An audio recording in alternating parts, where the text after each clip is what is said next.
Bien, amigos, en primer lugar, mi saludo afectuoso, cariñoso a todos ustedes. Continuando con el desarrollo de los temas de la segunda unidad, hoy nos corresponde el cuarto tema de la segunda unidad, América Latina en el siglo XIX.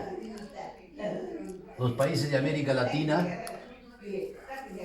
entre 1810 y 1830, que es el periodo en que se dan las independencias de España. Al proclamarse la independencia de los países de América del Sur, de las colonias españolas, el primer problema con que se encuentran estos pueblos son definir que esa colonia española que había sido virreinal, al independizarse se convertiría en república o en monarquía. Había dos opciones. Entonces, sobre eso hay una discusión entre los líderes de ese momento. Al final de esa discusión, en la mayoría o casi en todos los países se define de que los estados independientes deberían convertirse en república, a excepción de Brasil, que optó por considerarse como monarquía. ¿Por qué Brasil decidió ser monarquía? Porque en Brasil se presentó una cuestión especial. Con la invasión napoleónica en 1808 a Portugal, el rey de Portugal se vino a Brasil y ahí estableció su monarquía. Y cuando él se va, después que Napoleón sale derrotado, sale vencido, cuando el rey de Portugal regresa, deja a su hijo como rey del Brasil. Por eso es que ellos optan por monarquía. Los demás países, decimos, optaron por que sea una república. Sobre este asunto, la discusión fue si sería una república. ¿Qué tipo de república? ¿Una república unitaria o una república federal? Era otro dilema. República unitaria significa que haya un solo estado centralista, como el Perú, un presidente que dirija todo el país con las mismas leyes para todas las provincias. En cambio, en una república federal, cada provincia tiene leyes particulares. No todas las leyes son particulares.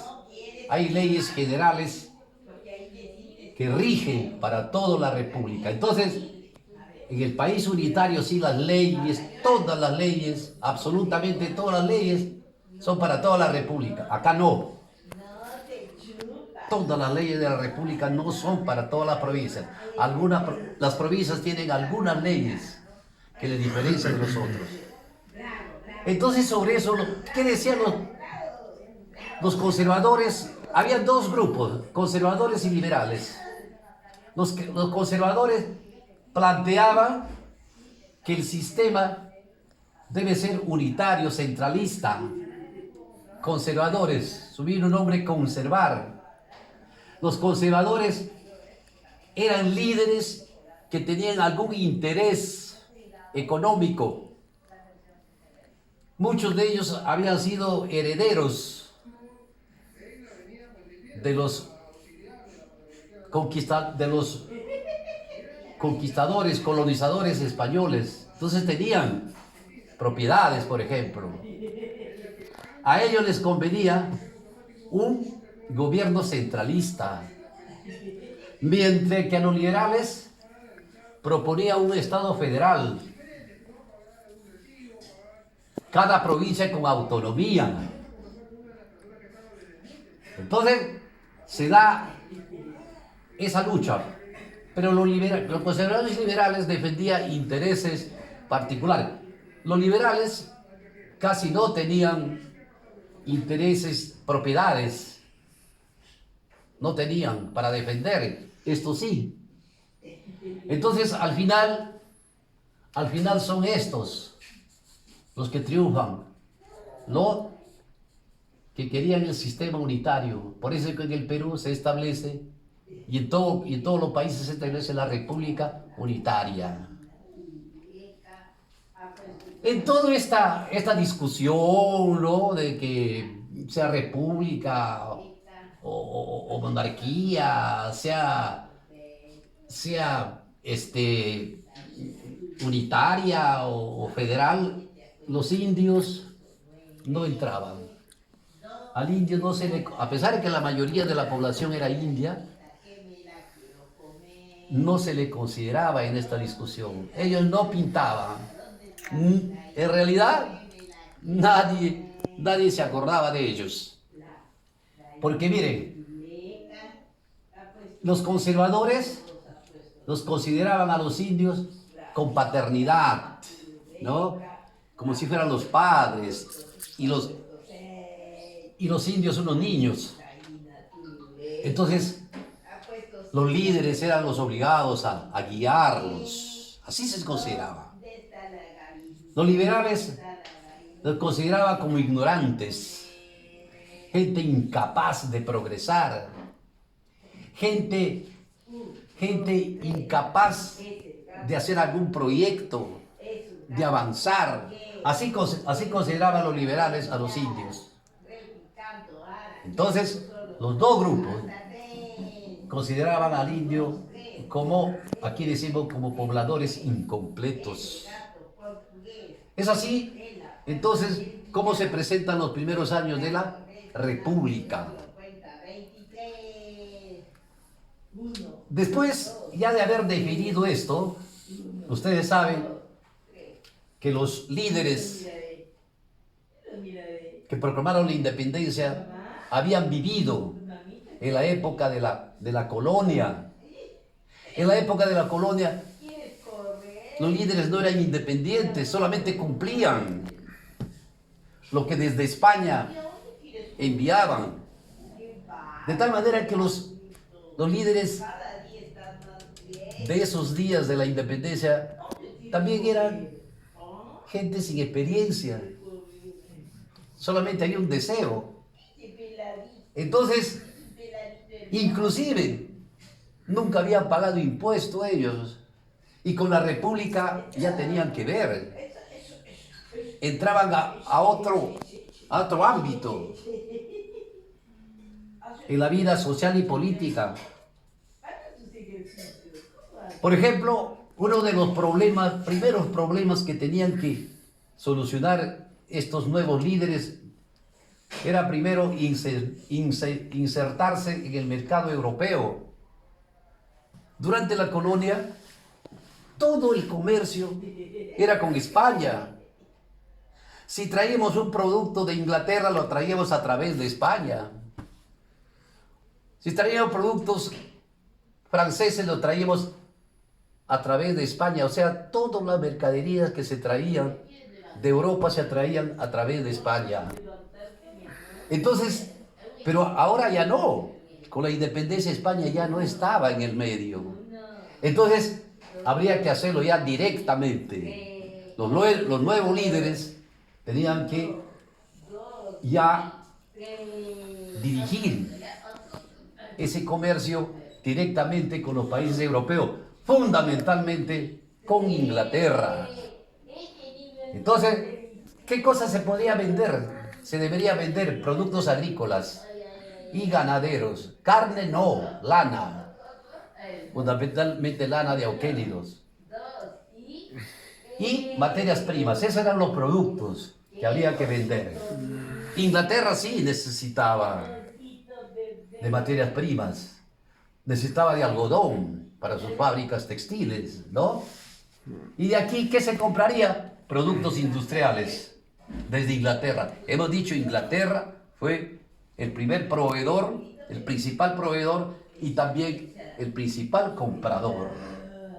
Se establecieron, por ejemplo, en los países de América, en el Perú, por ejemplo, se establecieron casas inglesas, ¿no?